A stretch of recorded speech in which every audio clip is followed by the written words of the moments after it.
시청자 여러분 안녕하세요. 시사의 속도를 더하고 정보의 깊이를 더하는 금강방송의 색다른 시사정보 프로그램 색다른 시선 TV현장 매거진의 정가연입니다. 이 시간 전해드릴 색다른 시선 TV현장 매거진 소식입니다. 이슈 현장에서는 익산의 대표 기업인 넥솔론이 파산한 지 5년이 지난 가운데 최근 경기도의 한 업체에서 지난 2020년 경매로 낙찰받아 준비를 위한 재가동을 하고 있다고 합니다. 이슈 현장에서 취재했습니다. 현장 미니 인터뷰에서는 흙과 폐품을 이용해 이 열정과 인고의 노력으로 작품을 만들어내는 도예가 이형열 씨를 만나 도자기와 정카트에 대한 다양한 이야기를 들어보겠습니다. 드론이 바라본 힐링 명소는 군산 발산초등학교 뒤에 미술사적으로 가치가 높은 근대 문화유산이 살아 숨쉬는 유적들과 옛 선조들의 예술의 혼을 느낄 수 있는 최호장군의 유지를 아름다운 드론의 영상으로 소개합니다. 색다른 시선 TV현장 매거진, 지금 출발합니다.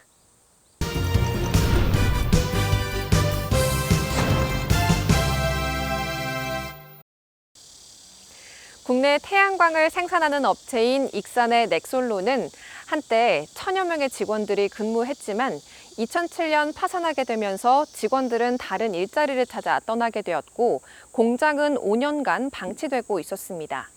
하지만 지난 2020년 경기도 수원에 본사를 둔 뉴파워 플라즈마가 경매를 통해 낙찰받게 되면서 재가동을 위한 준비가 진행되고 있습니다. 공장이 본격 가동될 경우 익산의 지역 경제에 큰 영향을 끼칠 것으로 기대되고 있습니다. 지난 5년간 방치되었던 익산의 넥솔론이 이번 재가동을 통해 새로운 동력을 찾게 될지 이슈 현장에서 취재했습니다.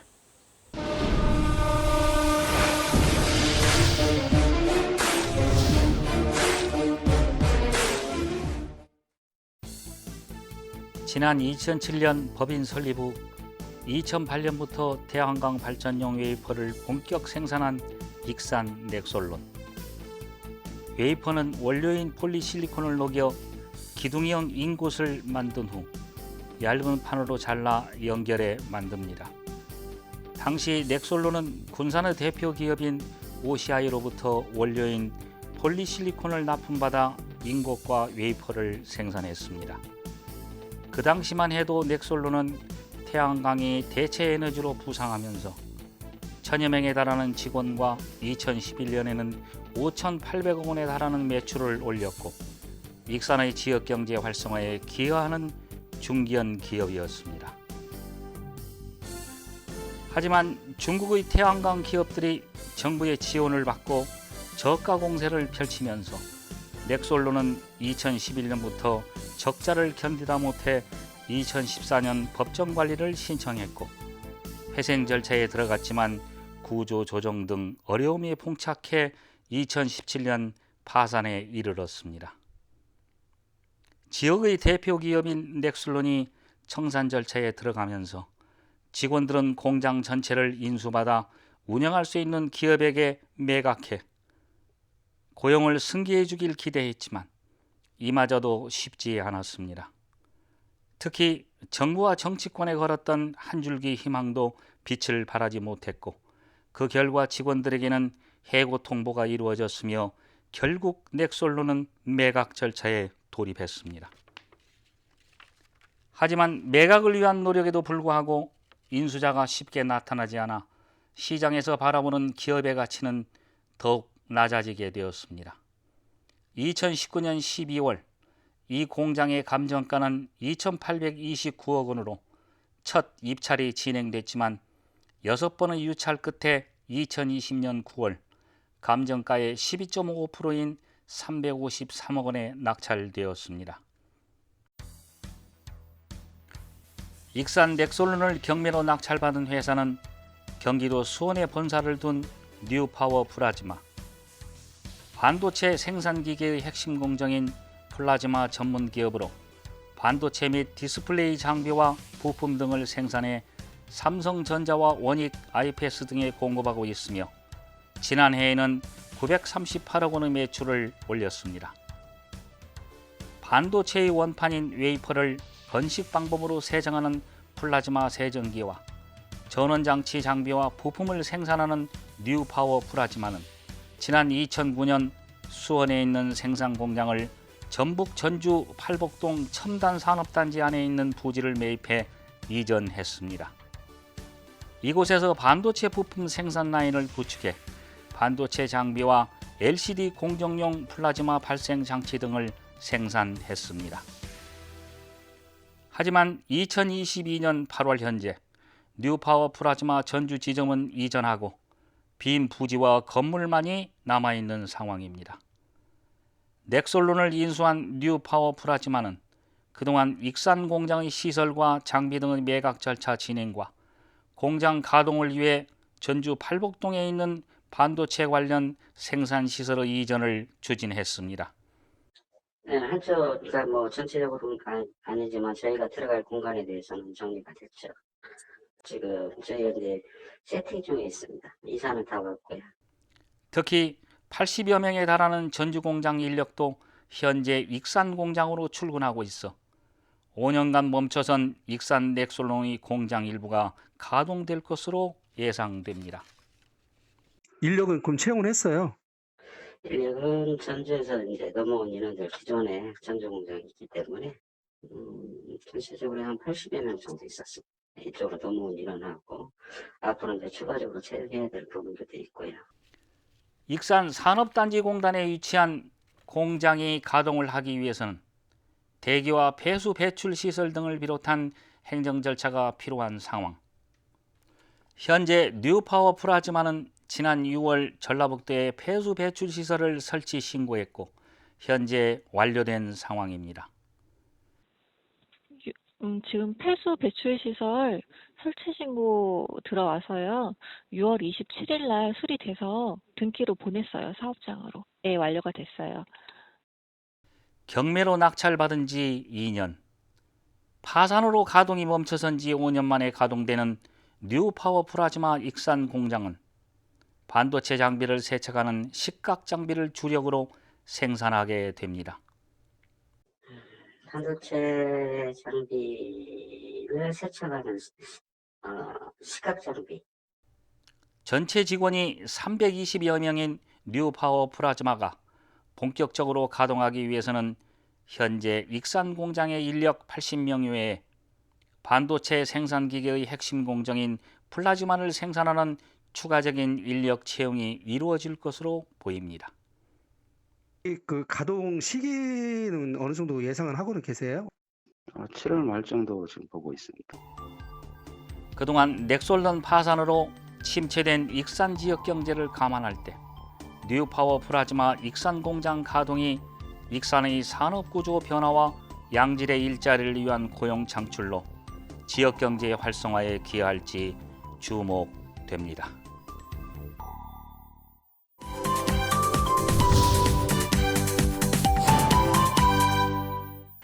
전통 가마를 통해 1000도가 넘는 온도를 이겨내고 완성된 도자기에는 혼과 기가 담겨져 있어서 오래되고 깊어질수록 좋은 자양분이 된다고 하죠. 오늘 현장 미니 인터뷰에서는 33년간의 교직 생활을 마무리하고 섬세하고 정교한 손길로 정크아트와 도자기라는 작품을 만들어내는 이형열 씨를 만나 도자기에 대한 삶의 진솔한 이야기 들어보겠습니다. 네, 안녕하세요. 네, 이곳 주변을 보기만 해도 이 정크아트와 도자기들이 전시가 되어 있어서 한눈에 보기에도 이 작업 공간이라는 걸 알 수가 있는데요.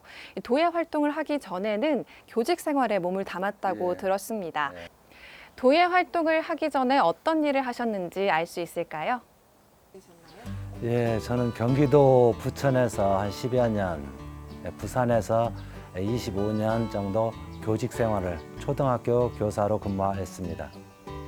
경남이나 부산 지역이 도예 활동과 접할 수 있는 기회가 많지 않았나 생각이 드는데요. 이 도예 활동과 인연을 맺게 된 계기는 무엇이었을까요? 부산에 살다 보니까 경남 쪽에 경남, 진래, 진해, 마산, 밀양 쪽에 이제 도자기 관련된 산업들이 많습니다. 진래 도자기 축제에 가서 찻사발을 봤는데 굉장히 큰 감동을 받았습니다. 여러 가지 도자기 중에 찻사발이라고 하는 것을 처음 보고 굉장히 큰 감동을 받았죠. 네, 그렇다면 부산이 아닌 이곳 익산 팔봉의 덕기동에 보금자리를 마련하게 된 이유가 있을까요? 여기는 저희 고향입니다. 여기서 태어나고 여기서 자라고 학교도 다 여기서 다녔습니다. 그래서 노후에 이제 여기 와서 생활을 해야 되기 때문에 노후 준비를 좀 한 것이죠. 네, 전통 가마를 활용해 만든 작품들 중에서도 이 찻사발이 유독 눈에 띕니다. 찻사발은 다도에서 중요하게 여기는 것 중에 하나인데요. 이 찻사발에 관심을 갖게 된 계기는 무엇이었을까요? 찻사발은 그 형태나 그 모양 이런 것들이 굉장히 품격 있는 그릇입니다. 다도를 하는 분들은 굉장히 소중한 걸로 여기고 또 우리 조상들이 500년 전에 만든 그 작품들이 일본에도 많이 있습니다. 그런데 일본 사람들은 그것을 그 찻사발을 신격화해서 그런 정도로 그 찻사발의 소중함을 알고 있죠. 네, 그러다 보니까 그것을 또 재현해 놓은 또 작가들의 작품도 엄청 감동적입니다. 그래서 그렇게 한번 저도 찻사발을 한번 연구해 보고 싶은 마음이 들었습니다. 예. 네, 도자기 작업은 이 육체적인 노동과 그리고 시간이 많이 필요한 작업일 것 같습니다. 그런데 그만큼 또 매력이 큰 작업이 아닐까 싶은데요. 이 도자기 작업의 매력 그리고 힘든 점은 무엇이었을까요? 전통 도자기는 이게 이제 산에서 저는 이제 하동 백토를 쓰는데 하동에 가서 백토를 구해다가 가공을 여기서 바로 합니다. 여기서 해서 진흙을 만들고 그걸로 작품을 해야 되고 또 유약의 재료인 장석도 구해서 가공을 해야 되는데 도제상에서 파는 그 재료들을 가지고는 너무 미세하게 가공을 되기 때문에 전통적인 맛이나 그 수수한 맛 이런 맛들은 표현하기가 굉장히 힘듭니다. 그러다 보니까 그런 작업들을 준비하는 게 굉장히 노동력이 많이 들고 그다음에 특히 찻사발은 발물레로 작업을 해야만이 그 맛을 살릴 수가 있고 그러다 보니까 또 발물레로 상당히 힘이 든 작업입니다. 뭐 생활자기는 뭐 전기물레를 쓰지만 찻사발만큼은 발물레를 해야 되니까 나름대로 힘든 작업입니다. 획을 통해 만들어지는 작품들이 어떻게 보면 도예가에게는 하나의 언어로 느껴질 것 같습니다. 무엇을 만드느냐에 따라서 흙으로 만드는 방법도 다양하게 있을 것 같은데요. 흙으로 만드는 방법이 어떤 것들이 있는지 소개 좀 해주실 수 있을까요? 발물레 작업으로 하면 의외로 뭐 이렇게 숙련이 안 된 분들한테는 굉장한 힘든 문제지만 전기물레로 하면 그 맛을 살릴 수가 없으니까 약간의 그 유동성 있는 그런 맛들을 살릴 수가 없으니까 이제 전기물레는 조금 피하고 발물레로 하고 그다음에 가마도 이제 전통 가마 여기 보시지만 나무를 떼서 또 구워야 되는데 그 온도가 한 1200도 정도까지 또 올려야 되니까 나무 준비하고 또 그것을 계속해서 이제 불을 뗄 때 그 힘든 노동이 또 있습니다. 예. 이 작업 공간 주변을 보면 도자기 외에도 정크아트 작품들이 전시되어 있는 걸 볼 수가 있습니다. 정크아트는 폐품을 활용해서 미술 작품을 만드는 것을 의미하는데요. 이 도자기 말고도 정크아트에 관심을 갖게 된 계기가 있을까요? 처음 여기를 이제 조성을 하다 보니까 좀 넓습니다. 그래서 꽃이나 꽃나무 또 나무 이런 것을 심다 보니까 그래도 조금 좀 허전한 그런 부분도 있고 그래서 만들기 시작했는데 집에 있던 안 쓰던 농기계 또 농기구 뭐 고물 이런 걸 가지고 조금 허접하지만 이것저것 만들다 보니까 여기까지 왔습니다. 폐품을 활용해서 정크아트를 완성하는 방법도 궁금합니다. 이 정크아트가 완성되는 과정도 설명해 주실 수 있을까요? 이제 폐품 재활용인데 농기계나 뭐 또는 고물을 이렇게 보면 그 고물이 가지고 있는 그 모양이나 특징이 있습니다. 그 쓸모는 이제 없어졌지만 그 모양을 중시해서 거기에 맞게 작품을 구상을 하고 이제 이러는데, 이제 예를 들자면 쟁기를 거꾸로 놓고 그 모양을 상상해서 용을 만들고, 또 뭐 염을 쓰는 기계를 어차피 쓰진 않지만 잘 활용해서 그것을 어떤 작품을 만들까 하다가 보니까 뭐 고슴도치 뭐 이런 또 작품을 만들게 되고, 또 고장난 엔진톱이나 이런 것들은 또 잘 또 이렇게 뭐 구상을 하고 이래 보면서 만든 게 여치 이런 작품이고, 또 큰 작품들은 뼈대를 철근으로 만듭니다. 뭐 특히 말이나 이런 큰 작품들은 뼈대로 일단 철근으로 만들고, 그 나머지는 그 다음부터는 거기에 맞는 고무를 용접하는 그런 과정을 거쳐서 작품을 만들게 됩니다. 예술가들은 자기 수련의 단계를 거쳐서 자신의 작품을 전시회를 통해서 관객들과 소통하고는 합니다. 이 정크아트와 도자기 전시회를 통해서 발표하게 된 작품은 어떤 것들이 있으셨을까요? 2018년도에 개인전을 했었는데, 그 당시에는 분청사기를 중심으로 해서 도자기의 기본적인 그런 작품들, 그리고 또 찻사발의 기본적인 작품들을 전시를 했었고, 그다음에 2차는 지금 올 가을에 준비하고 있는데, 그동안에 만들어 놨던 찻사발하고, 그다음에 큰 작품들 중심으로 말, 뭐 악어, 뭐 용 이런 큰 작품 등 대작을 중심으로 해가지고 개인전을 계획하고 있습니다. 가족분들 중에서도 도예 활동을 하는 분이 있다고 들었습니다. 어떤 활동을 하고 계신가요? 딸이 지금 도자기 작업을 하고 있는데, 경남 남해하고 또 여기에서 작품 활동을 했습니다. 서울에 몇 군데 입점도 해서 판매도 하는데, 딸이 열심히 또 도자기 작품을 하지만 현대 도자기를 하기 때문에 저하고는 조금은 다릅니다. 그러나 굉장히 자기 나름대로 특징이 있는, 특색이 있는 작품들을 하기에 굉장히 마음이 뿌듯합니다. 끝으로 개인적인 목표가 있다면 말씀해 주시겠습니까? 개인적으로 정크아트 작품들이 폐품을 활용한 페트병이나 캔 이런 것들을 활용한 좀 큰 작품들을 만들어서 환경에 대한 생각들을 좀 바꿀 수 있는 그러한 작품들을 좀 해보고 싶고, 그다음에 덩굴식물이라든지 이렇게 식물을 활용해 가지고 같이 작품하고 어우러지는 그런 작품들을 해서 자연 사랑도 정크아트를 통해서 할 수 있는 그런 작업을 좀 하고 싶습니다. 네, 오늘 대담을 통해 그의 섬세하고 정교한 손길로 만들어진 작품의 세계를 만나볼 수 있었습니다. 앞으로 인생 2막도 이처럼 새롭게 빛나기를 기대해 보겠습니다.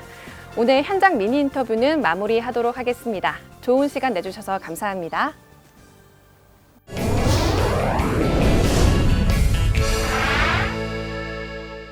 드론이 바라본 힐링 명소는 군산 개정면의 발산리 유적과 최호 장군의 유지입니다. 일제강점기 일본인 소유의 저택에 세워진 학교의 정원에는 근대 문화유산의 흔적이 살아 숨쉬고 있는 발산리 유적이 많이 있습니다. 또한 정유재란 때 이순신 장군과 연합해 북상하는 일본군의 보급로를 차단하는 등 공을 세웠지만 7천량 해전에서 왜군의 주력 함대와 격전하던 중 순국한 군산 개정면 출신의 최호 장군의 유지를 아름다운 드론의 영상으로 소개합니다. 군산시 개정면. 일제강점기 일본인이 소유한 농장에 세워진 군산 발산초등학교. 일본인들이 저택 정원에 장식하기 위해 세워진 유적들이 일본으로 반출되지 못하고 현재 전시되어 있는 의미 있는 공간으로 보물 2점이 전시돼 있습니다. 고려 초기 것으로 추정되는 발산리 석등은 전북 완주군 삼기리 복림사터에서 가져온 것으로 원통형을 간직해 양식이나 예술성이 우리나라 석등 중에서도 특이해 보물 제234호로 지정됐습니다. 또한 고려 전기 것으로 추정되는 5층 석탑은 탑의 형태가 고려시대 석탑으로 조선시대 건축한 건물 지도가 발견되면서 미술적 가치가 높아 보물 276호로 지정됐습니다. 군산시 계정면에서 태어난 조선시대의 무신 최호. 발산초등학교 인근에 왜구와 맞서 싸운 충절의 상징 최호 장군의 혼이 잠들어 있는 유지가 자리하고 있습니다. 동백나무와 소나무, 대나무가 주변을 감싸고 있는 이곳은 최호 장군의 위패를 모시고 제사를 지내는 충의사가 왼쪽에 자리하고 있으며 켜켜이 쌓아 올린 돌담들이 최호 장군의 봉분을 바치고 있습니다. 최호 장군은 정유재란 때 이순신 장군이 파직된 후 그의 휘하에서 종군하였고 칠전량 해전에서는 왜군에 맞서 싸우다 전사했습니다. 옛 선조들의 예술적 혼이 자리한 최호 장군 유지와 근대 역사의 흔적이 살아 숨쉬는 발산리 유적에서 힐링의 여유를 가져보는 건 어떨까요? 시사의 속도를 더하고 정보의 깊이를 더하는 시사정보 프로그램 색다른 시선 TV 현장 매거진. 저희가 준비한 소식은 여기까지입니다. 오늘도 시청해주신 여러분 고맙습니다.